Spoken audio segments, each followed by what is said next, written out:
Business Process Reengineering إعادة هندسة العمليات، جراحة كاملة مش مسكن موضعي. إمتى نحتاج قلب العملية مش مسكنات؟ خلينا أبدأ معاك بحكاية بتحصل كتير في الشركات عندنا. شركة مبيعات متوسطة، كل مدير فيها شايف إن حل المشكلة هو إن نعين 2 جداد أو نشتري برنامج أغلى، بس الطلبات لسه بتتأخر والعميل لسه بيشتكي والتكلفة لسه بتعلى. هنا بيظهر صوت حد عاقل يقول: يا جماعة، يمكن المشكلة مش في الناس ولا في السيستم، المشكلة في الطريقة نفسها. وهنا يدخل البي بي ار. بدل ما نلزق في اللي اتكسر ونزيد طبقات فوق طبقات، بنفكك العملية من أولها لآخرها ونبنيها من جديد، أسرع، أبسط، أرخص، وأعلى جودة. جراحة كاملة مش مسكن مؤقت. الفكرة في جملة: بي بي ار يعني شيل التعقيد، صفر الخطوات اللي ملهاش لازمة، وقعد تصميم العملية من الصفر على أساس القيمة للعميل مش على الموراث القديم. تعريف البي بي ار ببساطة من غير فلسفة: Business Process Reengineering يعني إعادة تصميم العمليات الأساسية في الشركة من جذورها لتحقيق قفزة كبيرة مش تحسين بسيط في السرعة، الجودة، التكلفة، ورضا العملاء. مش تحسين 1 أو 2%، إحنا بنتكلم عن طموح 50%، 70%، أحيانا أضعاف الأداء لو اتنفذ صح. معلومة مهمة: بي بي ار مش يساوي اوتوميشن بس. لو أتمنت عملية سيئة هتطلع لك نفس المشكلة بس أسرع. البي بي ار الأول يعقل ويفكر ويعيد تصميم، وبعدين يختار الأداة الصح. إمتى تلجأ للبي بي ار؟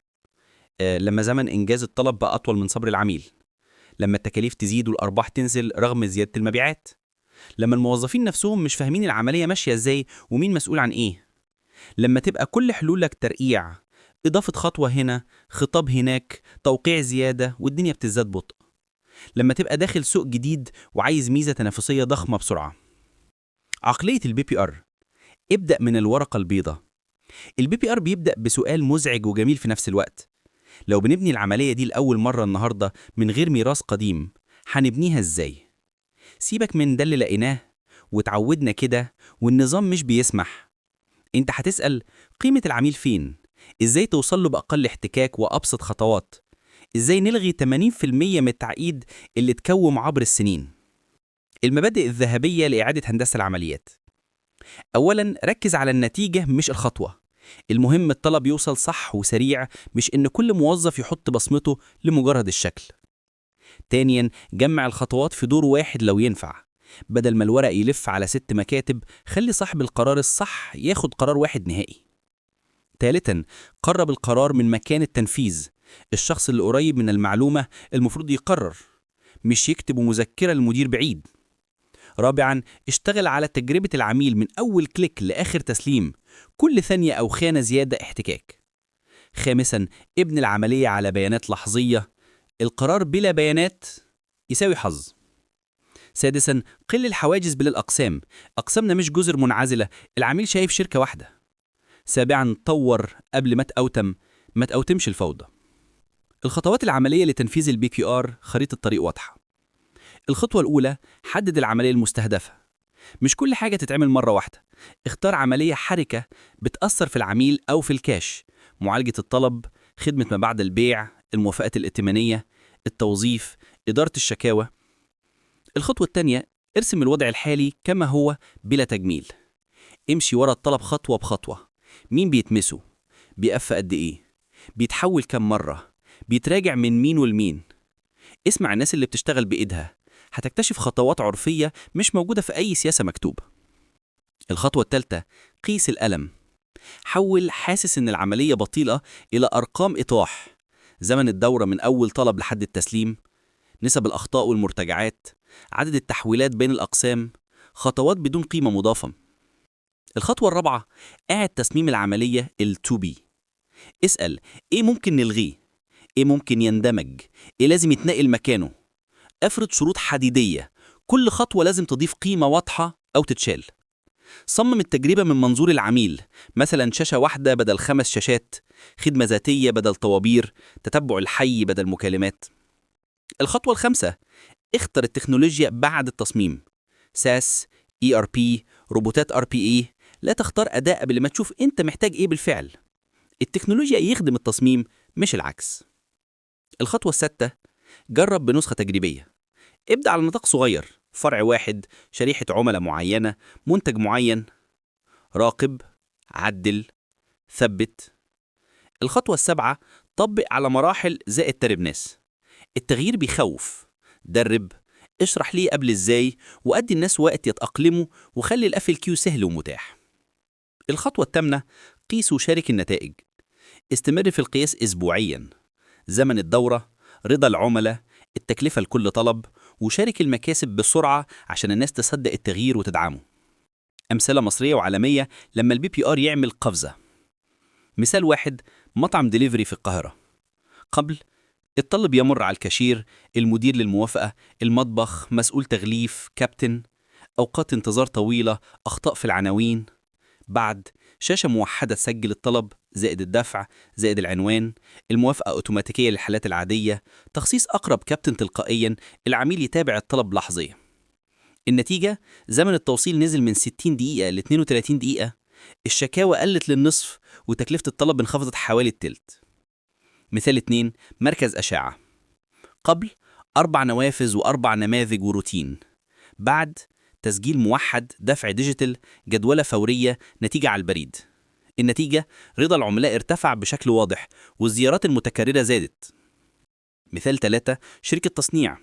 قبل، طلب المواد يلف على 5 توقيعات.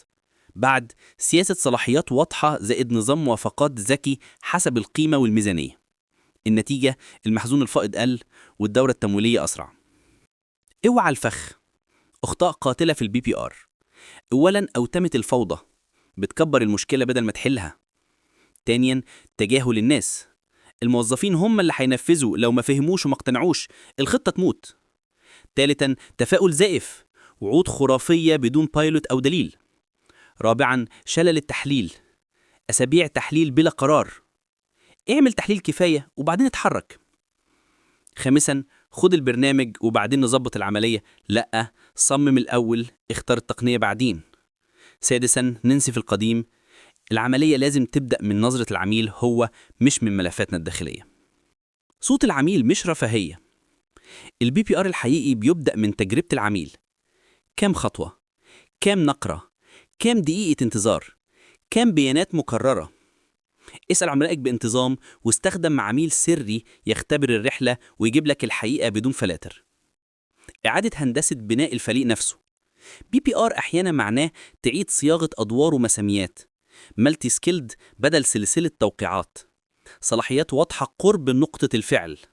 فرق عمل عابرة للأقسام حول رحلة العميل مش وظيفة القسم. بي بي آر X Automation، X RPA، X ذكاء اصطناعي. أولاً، الأوتمة تشيل الشغل التكراري. RPA، روبوتات برمجية تنفذ خطوات روتينية. الذكاء الاصطناعي، توقع، تصنيف، توصية. بس افتكر، التقنية خادم ممتاز وسيد سيء. صمم العملية ثم أتمنها. القياس بعد الجراحة، إزاي نعرف إننا نجحنا؟ سيبك من الانطباع، نتكلم بأرقام بالنص. زمن إنجاز الطلب قل قد إيه؟ نسبة الأخطاء نزلت قد إيه؟ رضا العملاء ارتفع؟ تكلفة العملية لكل طلب انخفضت؟ التحويلات بين الأقسام قلت كام مرة؟ نسبة الإكمال من أول مرة زادت؟ شارك المكاسب مع الفريق، النجاح المعلن أقوى محفز ثقافي. بي بي آر والحكومة، خدمة المواطن من غير طوابير. تحول رقمي في المصالح الحكومية، يعني بي بي آر على مستوى الدولة. توحيد النماذج، واجهات إلكترونية بسيطة، ربط قواعد بيانات، دفع إلكتروني، تتبع الطلب. النتيجة، وقت أقل، فساد أقل، شفافية أعلى، رضا مواطن أحسن. بعد وقبل في 6 مشاهد من حياة. أولاً، التوظيف، إعلان، سيرة ذاتية، فرز آلي، مقابلة منظمة، عرض سريع. ثانياً، المشتريات، سياسة صلاحيات زائد مناقصات ديجيتال زائد تخطيط احتياجات ذكي. ثالثاً، خدمة العملاء، قاعدة معرفة زائد شات ذكي زائد تخصيص تلقائي زائد حل من أول تواصل. رابعاً، الفواتير والتحصيل، فواتير إلكترونية زائد ربط محاسبي زائد تذكير آلي زائد بوابات دفع. خامساً، التسويق والمبيعات، نظام CRM موحد زائد حملات مبنية على شرائح زائد تغذية راجعة مباشرة للإنتاج. سادساً، الجودة، اختبارات تلقائية مبكرة زائد خطوط إنذار زائد تحسين مستمر. الثقافة التنظيمية، تعلم، جرب، عدل. BPR مش مشروع شهرين، ده أسلوب إدارة. نفسح مساحة للتجربة، نكافئ التبسيط، نحاسب على النتائج لا عدد التوقيعات، نتعامل مع الخطأ كفرصة تعلم مش فزاعة. التغيير الإنساني، التعامل مع مقاومة التغيير. اشرح ليه قبل إزاي، اشرك الناس بدري، خاصة أصحاب المعرفة الضمنية. دربهم جيدا وقدم دعم وقت التطبيق. احتفل بانتصارات صغيرة تغير المزاج العام. وكون عادل وشفاف لو أدوار هتتبدل. BPR X KPIs X OKRs X BSC X Roadmap.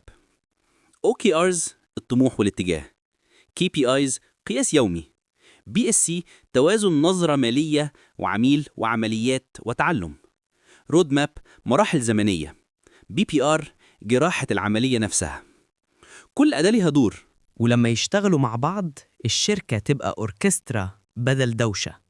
دروس من العالم لما الجراحة تغير الصناعة. أمازون قطعت سلاسل تقليدية وبنت مركزية لوجستية زي التتبع لحظي وقرار آلي. ساوث ويست إيرلاينز قلبت مفهوم التقليعة بتوحيد الأسطول وتبسيط العمليات، دقايق على الأرض بدل ساعات. تويوتا تفكير لين، شيل الهدر واجعلوا الجودة جزء من العملية نفسها. بنوك رقمية، حساب في دقايق. بروسيس ري انجينيرينج لكل ما اعتبرناه طبيعي زمان. كيف تبني عملية أنحف وأقوى؟ لين ري انجينيرينج. خريطة تدفق القيمة، فين الوقت بيضيع؟ إزالة الهدر، انتظار، انتقال، تكرار، إنتاج زيادة. تدفق مستمر، أقل تحولات ممكنة. سحب بدل دفع، تعمل بناء على الطلب الحقيقي. كايزن مستمر، تحسينات صغيرة بلا توقف. روشتة مشروع BPR لمدة 90 يوم. الأسبوع 1-2 اختيار عملية حرجة وقياس البيزلاين. الأسبوع 3-5 خرائط الوضع الحالي وعيوب واضحة بنصوص. الأسبوع 6-8 تصميم الوضع المستهدف وبروفات على جزء صغير. الأسبوع 9-10 تجهيز أدوات وتدريب. الأسبوع 11-12 بايلوت فعلي ودعم لصيق. الأسبوع 13 تقييم بالأرقام وخطة توسيع.